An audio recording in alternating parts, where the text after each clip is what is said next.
നമസ്കാരം. രാജ്യസഭയിലെ ബി.ജെ.പി. എംപിമാർ ജോൺ ബ്രിട്ടാസ് എംപിയുടെ പ്രസംഗത്തിനിടയിൽ എന്തിനാണ് പ്രകോപിതരായി ബഹളം വെച്ചത്? അതിനും മാത്രം എന്തായിരുന്നു ആ പ്രസംഗത്തിൽ ഉണ്ടായിരുന്നത്? കർഷകർക്ക് വേണ്ടിയാണ് രാജ്യസഭയിൽ നല്ല ഒന്നൊന്നര തീപ്പരി പ്രസംഗം ജോൺ ബ്രിട്ടാസ് എംപി നടത്തിയത്. അതിൻ്റെ മലയാള പരിഭാഷ ഞാനൊന്ന് വായിക്കാം.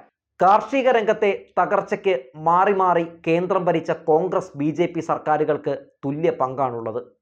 കർഷകരുടെ വരുമാനം വർദ്ധിപ്പിക്കുമെന്ന് പ്രസംഗിക്കുകയും ബഡ്ജറ്റിൽ കാർഷിക മേഖലയ്ക്ക് നല്ലൊരു തുക വകയിരുത്തുകയും ഒക്കെ ചെയ്യുന്ന കേന്ദ്ര സർക്കാരിൻ്റെ വാക്കും പ്രവൃത്തിയും രണ്ടും രണ്ടാണ്.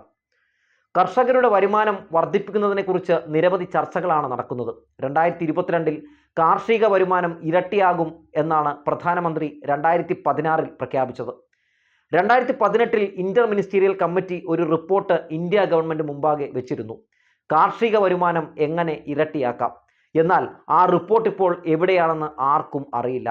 കാർഷിക മേഖലയെ പുനരുജ്ജീവിപ്പിക്കാൻ സമഗ്രമായ പരിഷ്കാരങ്ങൾ നടപ്പിലാക്കണമെന്ന് ഇപ്പോൾ സാമ്പത്തിക സർവേ പറയുന്നു. ബി.ജെ.പി. അംഗങ്ങൾ എപ്പോഴും പറയുന്നൊരു പേരാണ് ഡോക്ടർ സ്വാമിനാഥൻ. എന്നാൽ അദ്ദേഹം മലയാളിയാണെന്നും അദ്ദേഹം വളർന്നത് കേരളത്തിൻ്റെ അയൽ സംസ്ഥാനമായ തമിഴ്നാട്ടിലാണെന്നും ബി.ജെ.പി. അംഗങ്ങൾക്ക് അറിയില്ലെന്ന് തോന്നുന്നു. ഇവിടുത്തെ ഇരട്ടത്താപ്പ് കണ്ടിട്ട് അദ്ദേഹത്തിൻ്റെ ആത്മാവ് പോലും സങ്കടപ്പെടുന്നുണ്ടാകും.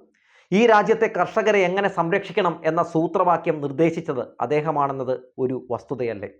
ബി.ജെ.പിക്കാർ എപ്പോഴും കോൺഗ്രസിനെ കുറ്റം പറഞ്ഞുകൊണ്ടിരിക്കുകയല്ലാതെ എന്തെങ്കിലും ചെയ്യുന്നുണ്ടോ? ബി.ജെ.പിക്ക് 10 വർഷം കിട്ടിയിട്ട് അവർ എന്തു ചെയ്തു?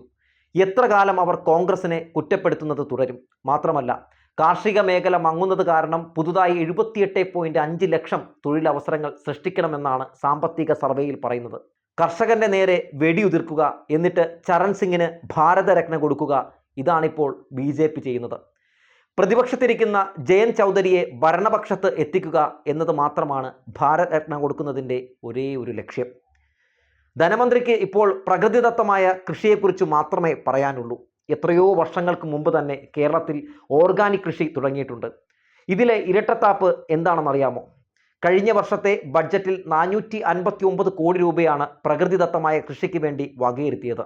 എന്നാൽ വെറും 100 കോടി രൂപ മാത്രമാണ് ചെലവഴിച്ചത്. ഇതാണ് വാക്കും പ്രവൃത്തിയും തമ്മിലുള്ള വ്യത്യാസം. കുറഞ്ഞ താങ്ങുവില, അതായത് MSP നിയമവിധേയമാകാത്തതിന് കോൺഗ്രസിനെ ഇനി കുറ്റം പറഞ്ഞിട്ട് എന്തു കാര്യം? അവർക്കുള്ള ശിക്ഷ കൊടുത്ത് പ്രതിപക്ഷത്ത് ഇരുത്തിയിരിക്കുന്നത് അതുകൊണ്ടാണ്. ഇപ്പോൾ ഭരിക്കുന്ന ബി.ജെ.പി. കുറഞ്ഞ താങ്ങുവില, അതായത് MSP ഉറപ്പാക്കാൻ തയ്യാറാകണം.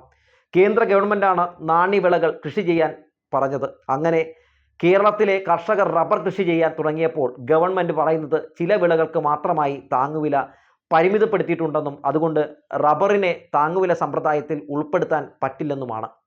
ഗവൺമെൻറ്റിൻ്റെ പ്രേരണയും പ്രചോദനവും കാരണമാണ് കേരളത്തിലെ കർഷകർ നാണ്യവിളകൾ കൃഷി ചെയ്യാൻ ആരംഭിച്ചത്. എന്നാൽ റബ്ബർ ഇറക്കുമതി ചെയ്യാൻ തുടങ്ങിയതോടെ കേരളത്തിൽ വില കുറയാൻ തുടങ്ങി. അതുകൊണ്ട് റബ്ബറിൻ്റെ ഇറക്കുമതി തിരുവ വർദ്ധിപ്പിക്കേണ്ടത് അത്യാവശ്യമാണ്. അതുപോലെ തന്നെ ബഡ്ജറ്റിൽ വളം സബ്സിഡിക്ക് വേണ്ടി വകയിരുത്തിയതിൽ 25% ഇടിവുണ്ടായിട്ടുണ്ടെന്നാണ് കണക്കുകൾ പറയുന്നത്.